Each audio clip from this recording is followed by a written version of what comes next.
Well, these objects kept coming over flying the same kind of formation that we fly in our fighters. Where were you flying? We were flying in Germany, and we were flying F-86s.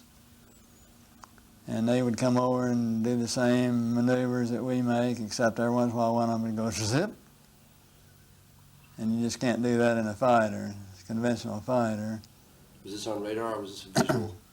No, it was on visual. You could see them from what started was the weatherman was tracking a weather balloon, and he saw these objects with his binoculars. And so that started people getting out and looking at them, and then we decided to put some airplanes up and see what they were. But we couldn't get to them. They were higher and faster. So we couldn't tell whether they were large and a long ways away or whether they were smaller and closer in. It was difficult to gauge exactly what their size was.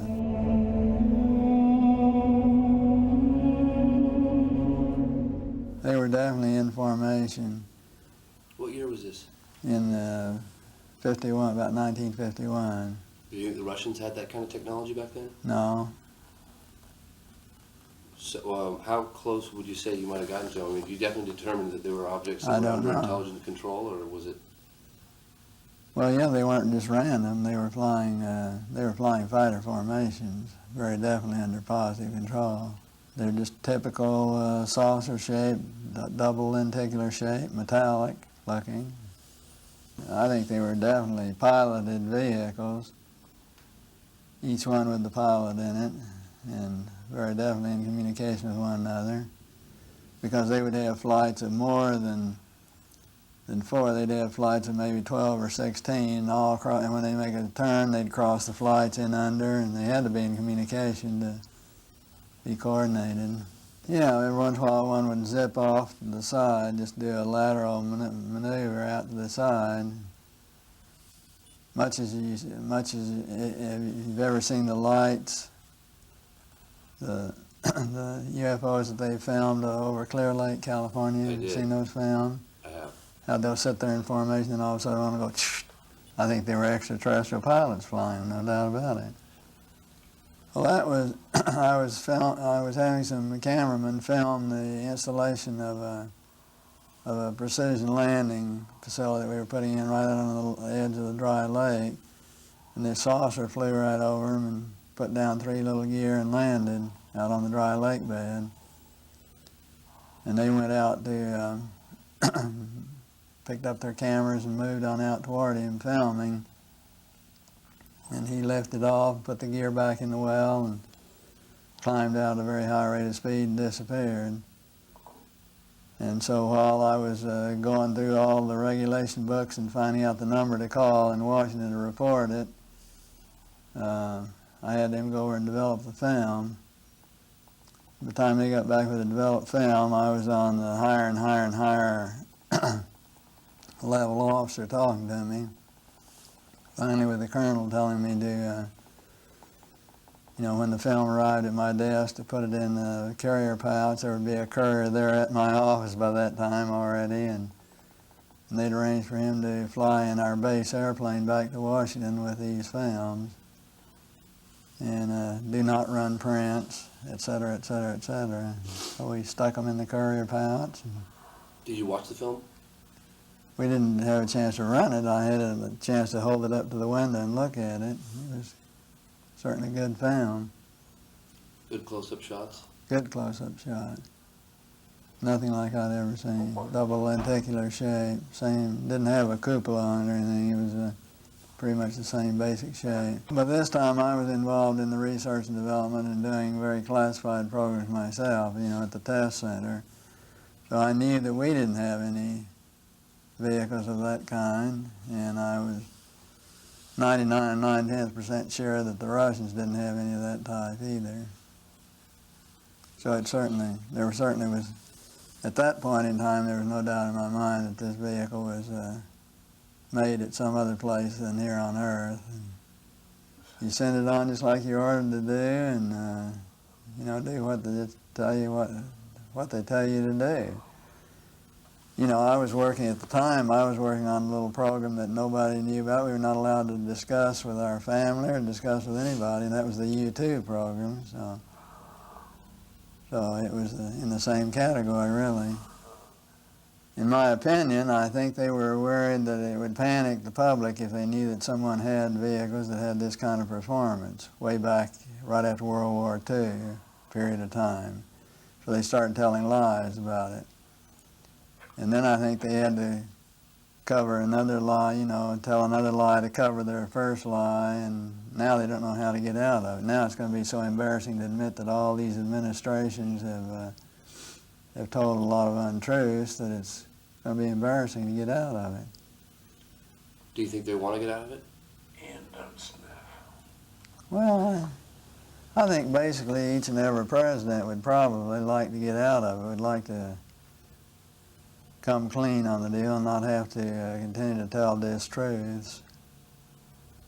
Eventually, there's going to be something happen that will make all of them have egg all over their face, and they're going to have to admit that they haven't been truthful at all. I have a good friend who's a commercial airline pilot. He's had about 3 different occasions where one is pulled right up alongside his wing and set in formation with him, and he's on a major airline. But the airline has a policy that their crews don't ever talk about UFOs. McDivitt had one sighting.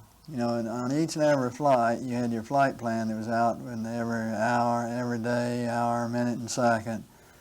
And at a certain time, particular time, if you looked to a certain degree azimuth, at a certain elevation, you would see a bright object or see some kind of an object, because we track all this space debris. And so we knew where an awful lot of it would be and what you'd expect to see. But he saw this one thing shining out there that was not listed on his space debris chart.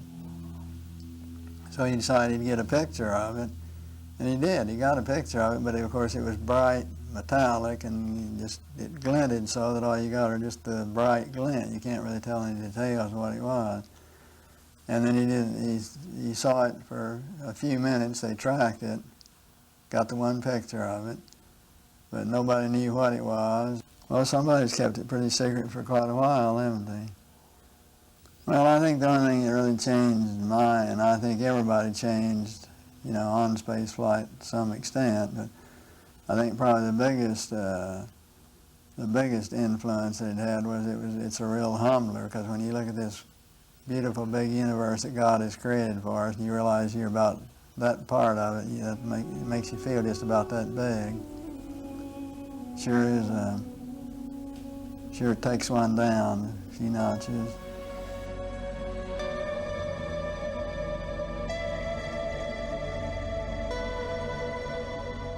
Actually, we were very favorably received at the UN, and Kurt Waldheim was very interested, and he agreed that he thought it'd be a good idea to form a committee and to do the investigation at that level. But nothing ever got done. Kind of typical of the UN, they talked a good game, but never got around to doing anything about it. By NASA's own figures, there are some 400,000 other planets out there that could be habitable.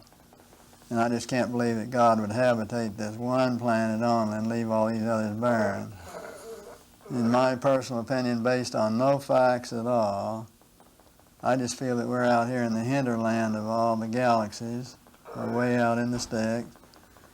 And that a lot of these other galaxies are closer to one another, and I think they probably have a lot of travel to and from them. And once in a while, we'll get a few travelers, stragglers, or more distant ones come through from distant other galaxies.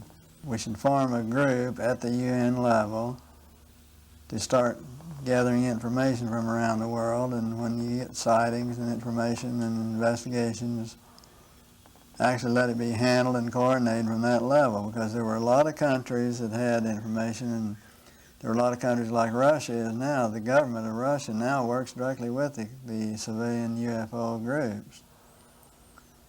and you have a difference from country to country to country, but have all this information come together and be correlated in one place would really be a benefit to really try and determine what is real and what is fake. Just thinking about what we could do from a technical point of view, some of them may be remotely operated. They may be radio controlled, so to speak, like we call unmanned unpiloted vehicles. Some of them may be that. I think some of them undoubtedly have crews in them and have other people, and in my opinion, I think those people are probably very similar to us. Do you think they recovered one of those saucers that you saw? Very likely.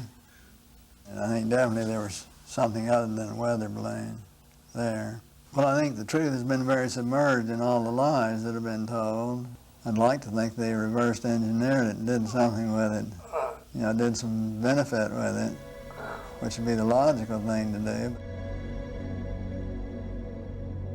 Did you ever try to, did you know where that footage went of the flying saucer that landed on the tarmac? Went to Washington, that's all that I know. Did you ever keep in touch with anybody about it or discuss it? How would I keep in touch with anybody about it? There's no way within the military or within the government of keeping track of something that is classified unless you're directly involved in it, and I was not. So I had no way of knowing what happened to it. Was it included in part of the Project Blue Book investigation? No, it was not. And that was one of the complaints I had about Project Blue Book, which in my opinion, Project Blue Book was totally a whitewash. There were a number of other things on Blue Book that I had occasion to know about that were not included in Blue Book either. Well, that was one of the reasons we did the U2 program the way we did it, was because we hadn't put no classification at all on it, because when you classify a program, then a congressman or a senator think they can go out and tell the whole details. They're privileged to be able to do that.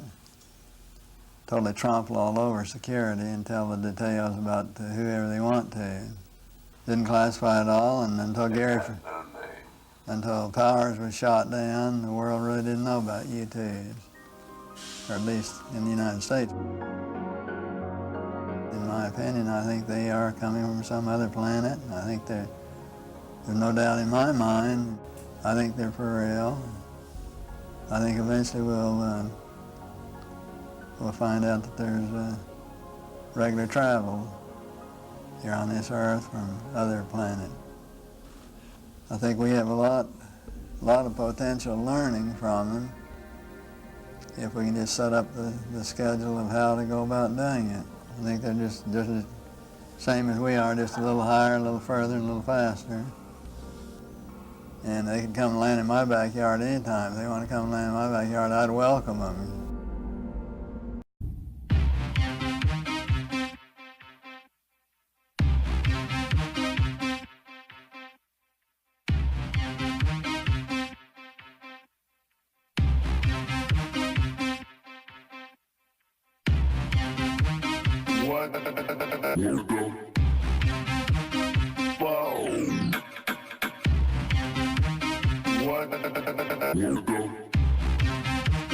What the